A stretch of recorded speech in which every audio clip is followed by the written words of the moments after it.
Hello, this video has been created to introduce you to Trinity School and to help you prepare your child for their start with us in September.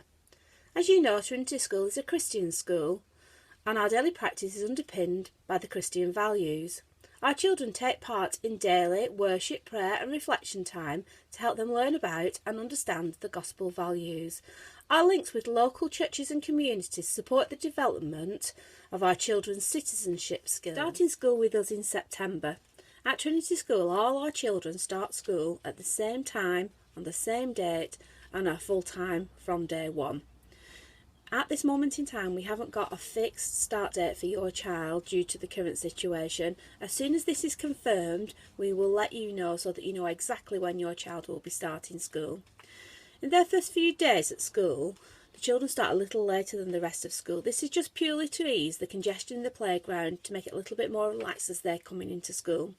So on the first few days, we need your child to come to school for 9:30 and the school day for them will finish at 3 o'clock. After the first few days, they fall in line with the rest of school. So this means that school starts at 8:55 and the school day ends at 3:10 p.m. We always open the door at 8:50. This is just to allow the children a little bit of flexibility coming in and it makes it less congested at the doorway. If it's a really rainy day, we open the door at 8:45, just obviously so the children can get in and not get soaking wet through. Their first few days, your child will enter the reception unit through the door that leads directly onto their class space. Don't worry about where this is, it'll be clearly signposted, there'll be people to show you where to go so you'll know exactly where to go on the first day. As you can imagine, it's really busy on the first few days in reception. It's a very exciting time for your child and quite often there's more than one adult comes with the child to bring them to school. So we ask that you say goodbye to your child on the playground and allow them to come into school independently.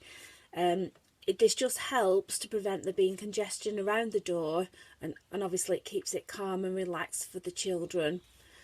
Once your child is in school, there'll be adults in there, members of the school staff, members of the reception team who will guide your child and show them what to do. Initially, once they're in the classroom, they sit on the carpet with all their belongings. If your child is upset for any reason, obviously they'll be comforted by a member of the reception team. Once all the children are in, that's when we show them where to hang up the coats, where to put the water bottles and the lunch boxes if they've got one, where they can put the jumpers if they want to take them off, and obviously this is where we show them where the toilets are so that they know exactly what they're doing. So what happens at the end of the day? You need to collect your child from the same door that they were dropped off at in the morning, so from their classroom door. All that we ask is that you stand a little way back from the door so that as the teacher dismisses the children, they can scan and they've got a good view of all the adults that are there.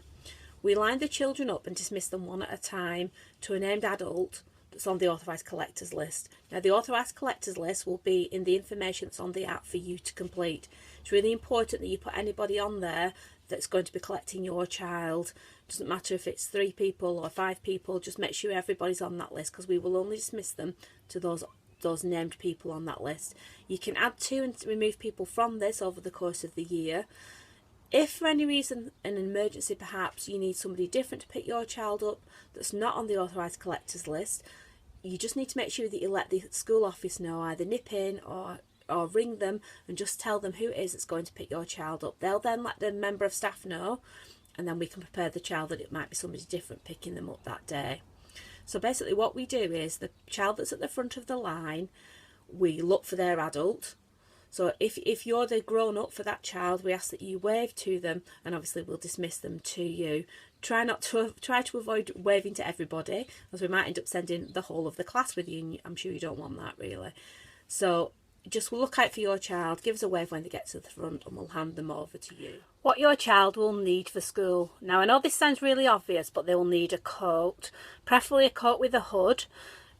It sounds a bit strange but quite often children come to school in their car and they don't come with a coat on, but in reception we have free flow access to the outdoor area all the time, so it is essential that they have a coat that they can put on and take off themselves. If you can practice fastening it with them between now and September, then hopefully they'll be able to do that when they come to school. Please make sure the coat's named and help the child to be able to identify where the name is in the coat.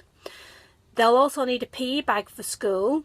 Now the PE bags need to be the drawstring PE bags, so obviously they need to be able to put them onto the coat pegs, so we don't want big bags. So the drawstring PE bags, you can buy these from school along with your uniform, or if you prefer your child to have a different one, that's fine, but please just make sure that it's a drawstring one.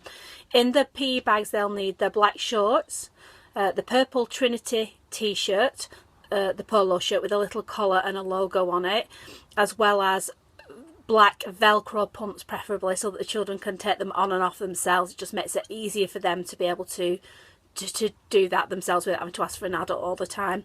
Now the school uniform can be ordered from the PFA website. Now there's a link for that on the PowerPoint that accompanies this video, so please use that to order your school uniform if you wish to order it from school.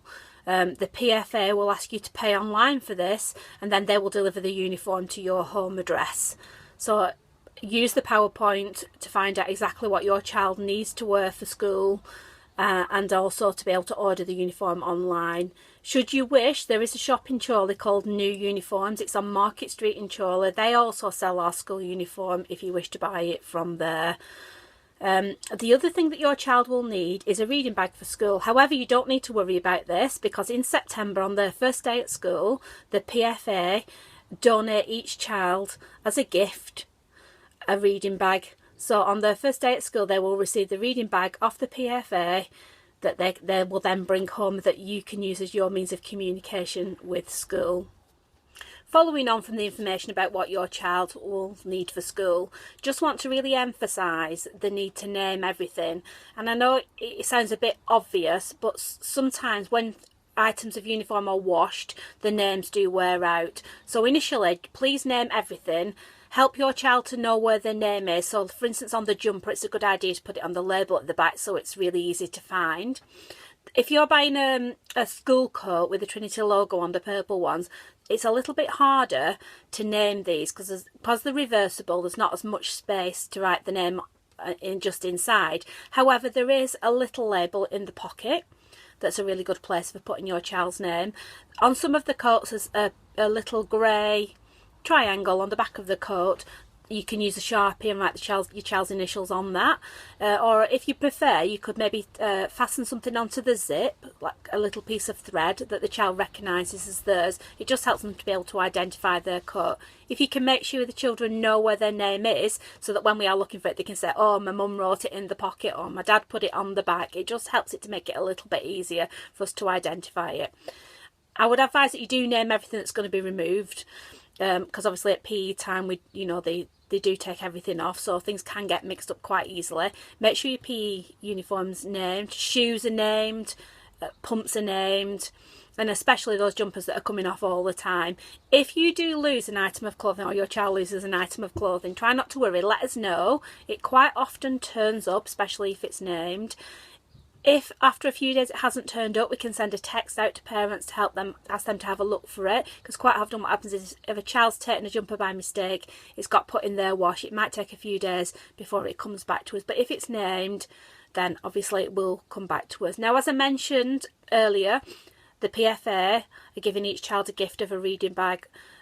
This might not be named when you receive it, so please make sure that it is clearly named on its return to school, so that you know and your child knows which is their reading bag.